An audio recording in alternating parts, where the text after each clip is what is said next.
अमरावती शहरातीलच तपोवन परिसराजवळील असलेल्या राजुरा ग्रामपंचायत येथे रविवार रक्तदान शिबिर घेण्यात आले। या शिबिरामध्ये आधी आयोजकांनी गावातील सर्व मृत्यू पावलेल्या नागरिकांना आदरांजली वाहण्यात आली। पीडीएमसी रुग्णालय चमूने सहभागी होऊन रक्त संकलन करण्यात आले।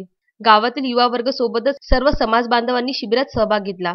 या शिबिराचे आयोजन पोलीस पाटील हनुमान शेडके, युवा स्वाभिमान फासेपारधी समाज जिल्हा अध्यक्ष निलेश किसन पवार, पद्माकर शेडके, शत्रुघ्न आपा नांदेडकर, गिरीश चौधरी, देविस्कर उगले, जयमाला मानकर, अविकला पवारसह अनेकांनी आयोजन केले। याच समिती वतीने काही दिवसात गरीब नागरिकांना भोजन वाटप करण्यात येणार आहे। महिलांनी सुद्धा या शिबिरामध्ये हिरारीने सहभाग घेतला। वाढत्या कोरोनाचा प्रादुर्भाव पाहता आयोजकांनी या शिबिराचे आयोजन केल्याबद्दल गावकऱ्यांनी त्यांचे अभिनंदन केले। पवार राजुरा पारधी बेळ्यामध्ये राहणारा एक मुलगा आणि जे ब्लड देण्याचं कारण आमचा एक मुद्दा होता की जे कोरोना महामारी जी आहे ते त्यांच्या गरजा लोकांना ब्लड कुठपर्यंत पोचवायचं आहे।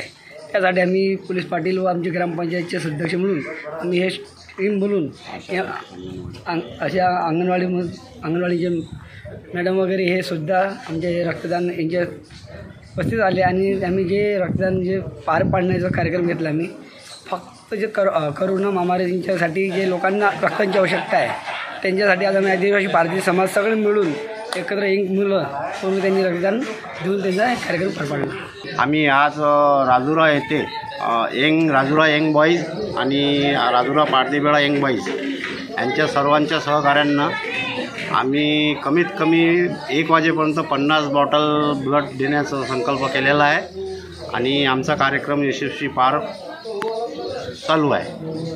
अजय शृंगारेसह प्रदीप इंगोले, विदर्भ न्यूज, अमरावती।